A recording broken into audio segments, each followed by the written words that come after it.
Be wise in the way you act toward outsiders. Make the most of every opportunity. Let your conversation be always full of grace, seasoned with salt, so that you may know how to answer everyone. Colossians 4, 5, and 6. Growing up on a farm, I could always find adventure in the cornfields. I was 11 years old in the 50s, and life was good. I played hard and worked harder, but someday I was going to be a surgeon. My grandma liked that idea, but she'd rather I go to a tent revival and give my life to Jesus. Maybe one day, but just not now. My older brother and I did everything together. I looked up to him.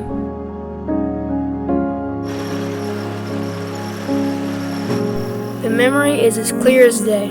I can still see the big white tent, the revival of 55. I could still hear the sermon, every word in German, from the preacher man who came to our town. There was a gift of salvation, everyone out of their seats. How could I be ready at 11 years old? But that long line at the altar.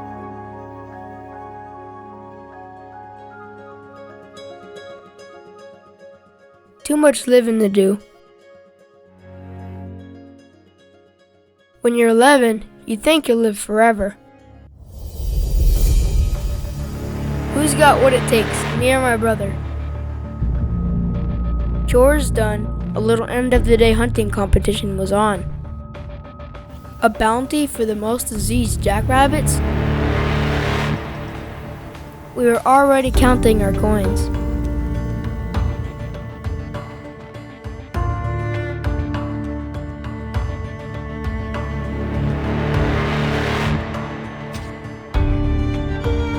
Our dad, fixing the fence, reminded us of gun safety.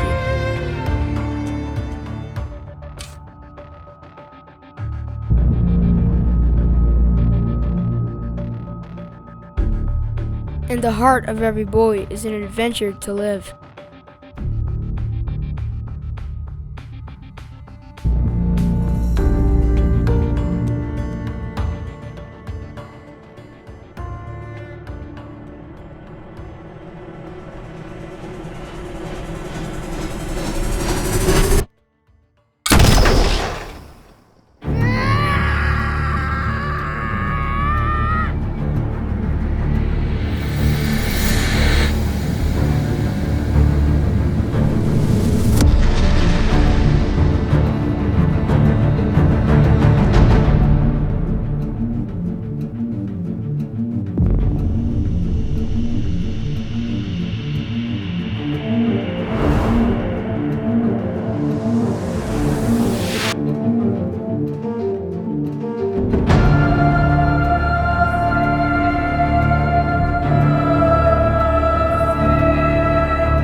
Pain unbearable. Was that my blood dripping on the floor? Why am I so cold?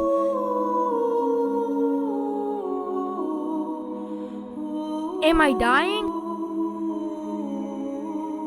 God, please don't let me die. I promise I'll make it to the altar at the next revival. I promise. All of a sudden, peace filled the entire car, and instantly, all my pain was gone. God met me right here in this car. He didn't need an altar. My mom felt it too. Was this the gift of salvation? You can tell me who I was before, what happened to me, where my dreams of becoming a surgeon were banished in that field. But I'm not the same anymore. I'll tell you who I am, why I'm here, and where I'm going. My past doesn't define me. And I'm here to tell others that they too can meet God anywhere, anytime. He doesn't need a steeple, just an open heart. She didn't know my name, only that I could help get them on their way. Hey, mister, What happened to your arm?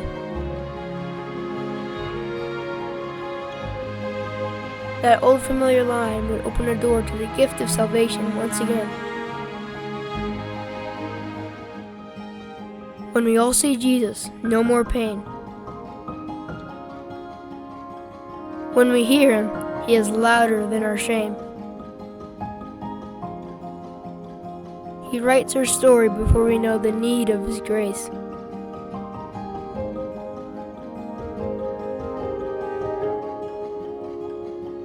This grace we offer to each other as He weaves our stories together.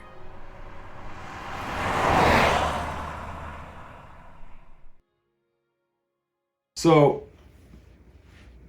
that leads up to the time back 5 years ago when a lady comes to me and says,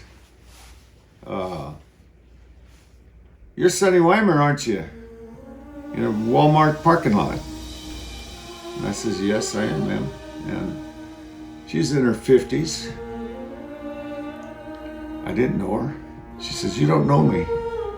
I says, "No, I don't know you." She says, "Well, I was the little girl 45 years ago that was hanging out the window, and I know the minute she said that who she was. When you stopped and fixed the tire for my mom on the highway." She says, "Nobody would stop. My mom didn't know what to do.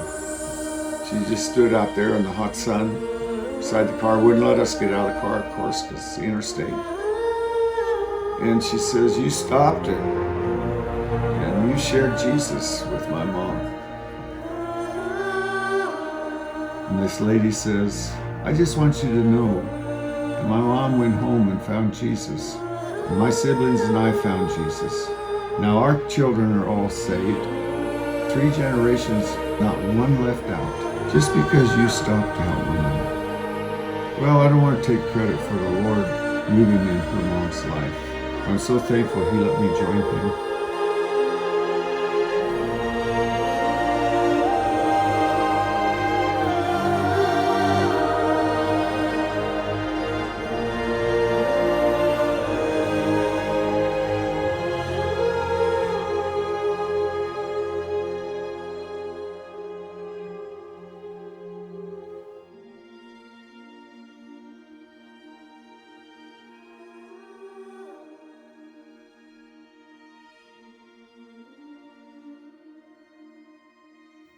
Be wise in the way you act towards outsiders. Make the most of every opportunity.